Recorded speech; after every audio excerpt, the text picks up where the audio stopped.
राधे राधे। राधे राधे। श्री शिवाय नमस्तुभ्यम। देखो, वाल्मीकि जी, महर्षि श्री वाल्मीकि जी का नाम तो सभी ने सुना होगा, जिन्होंने रामायण को लिखा और जिनके आश्रम में माँ सीता जी भी रहीं जब लवकुश होने वाले थे। लेकिन वो प्रारंभ में क्या थे, इस बारे में हम कथा के द्वारा सुनाते हैं। बहुत सुंदर मैंने कथा पढ़ी, मैंने कहा आप लोगों को सुनाती हूँ। कुछ टाइम पहले पढ़ी, वैसे भी नॉलेज तो इन चीज़ों की पढ़ते रहते हैं, सुनते रहते हैं। शुरू में वाल्मीकि जी एक बड़े भारी डाकू थे। जो वाल्मीकि जी जिन्होंने रामायण को लिखा, वह पहले एक डाकू थे। मुसाफिरों को लूटकर अपने परिवार का पालन पोषण करना ही इनका व्यापार था। एक समय नारद जी पर अन्य लुटेरों सहित इनने हमला किया।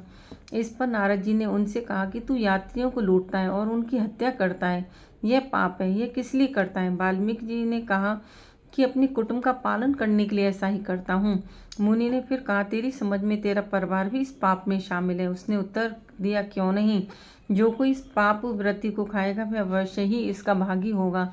मुनि ने कहा कि तेरा ख्याल झूठा है। जिनके लिए तू इस पाप को कमाता है वह तो केवल स्वार्थ के साथी हैं, उन्हें तेरे पाप से कुछ मतलब नहीं है।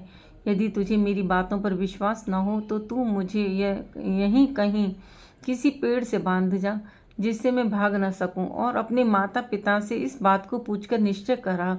नारद जी के वचनों का वाल्मीकि पर कुछ विलक्षण प्रभाव पड़ा। वह उनको एक पेड़ से बांधकर अपने घर दौड़ा दौड़ा गया और अपने माता पिता और पत्नी से पूछा कि मैं इस प्रकार लूटकर आपका पालन पोषण करता हूँ, इस पाप में आप भी शामिल हैं या नहीं? तीनों ने कहा कि हमारा पालन करना तो तेरा धर्म है, तेरे पाप से हमें क्या मतलब है?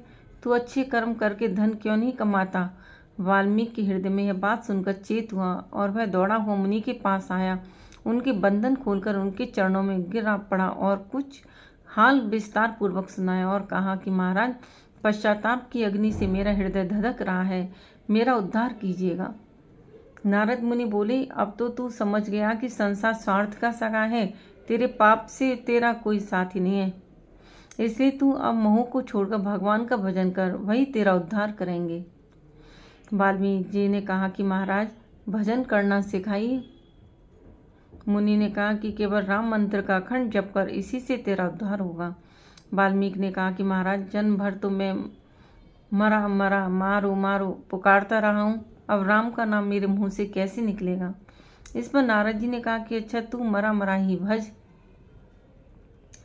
इसी से राम नाम का उच्चारण होगा। फिर तो वाल्मीकि सब कुछ छोड़कर वहीं बैठ गए और मरा मरा जपने लगे। भजन में इतने लवलीन हो गए कि वह देह की कुछ भी सुध न रही। शरीर पर मिट्टी जम गई, उसमें चींटियों ने घर कर लिया, किंतु उनको कुछ भी नहीं मालूम कि क्या हो रहा है। आखिर अनेकों वर्ष बाद देव वाणी हुई, ऋषि उठो, जागृत हो। उसने उत्तर दिया कि मैं तो डाकू हूँ, लुटेरा हूँ, मैं ऋषि नहीं हूँ। फिर आवाज़ सुनाई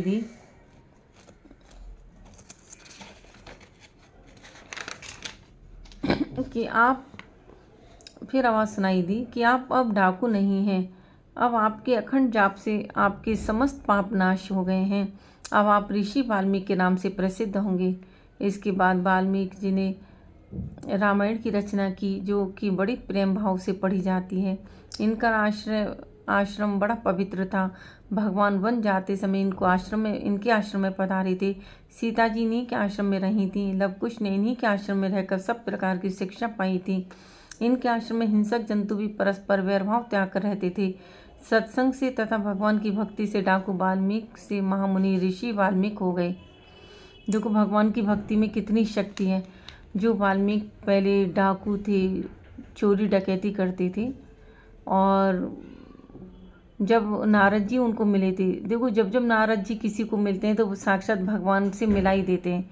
ध्रुव से मिले हों या प्रहलाद जी से मिले हों या बहुत सारे भक्तों से मिले, तो उन्होंने भगवान से साक्षात्कार करा दिया।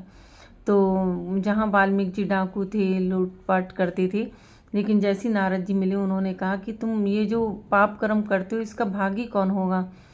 तो उसने कहा, ये मैं जो लूट मार करता हूँ परिवार के लिए करता हूँ, परिवार का पालन पोषण करता हूँ लूट के पैसों से।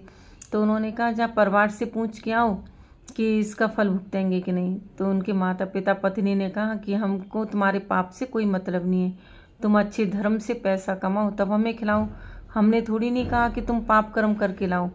तो वाल्मीकि जी को बड़ी आत्मग्लानि हुई कि देखो मैं परिवार के लिए इसलिए कितना कर रहा हूँ, इन्होंने तो कह दिया कि पाप की सज़ा तुम ही भुगतो। तो उन्होंने फिर नारद जी से कहा कि नारद जी मुझे अब आत्मग्लानि है, भगवान की भक्ति कैसे होगी। तो वो वाल्मीकि जी जो लूट पाट करते डकैते, तो उनके अनुरूप उनको मंत्र दे दिया कि मरा मरा जपो। तो मरा मरा मरा तो एकदम अपने आप राम राम निकलने लगा, क्योंकि राम का उल्टा मरा इस तरह, तो राम राम राम राम फिर निकलने लगा। तो उन्होंने इतना जप तप किया कि मतलब जैसे हमने अभी कथा में बताया कि बाल मतलब वाल्मीकि दीमक को भी कहते हैं, उनकी मतलब सॉरी बहुत सारी दीमकों ने वो बना लिया मिट्टी का सा घर। तो फिर आकाशवाणी और भगवान ने उनको आशीर्वाद दिया कि तुम्हें भगवान की भक्ति मिलेगी, अब तुम साधारण इंसान नहीं हो, ऋषि हो। तो सीता माता इन्हीं के आश्रम में, सरल शब्दों में समझा दिया। कथा अच्छी लगी हो तो लाइक करना, शेयर करना और कमेंट बॉक्स में ज़रूर कुछ लिखना। थैंक यू, धन्यवाद। राधे कृष्णा।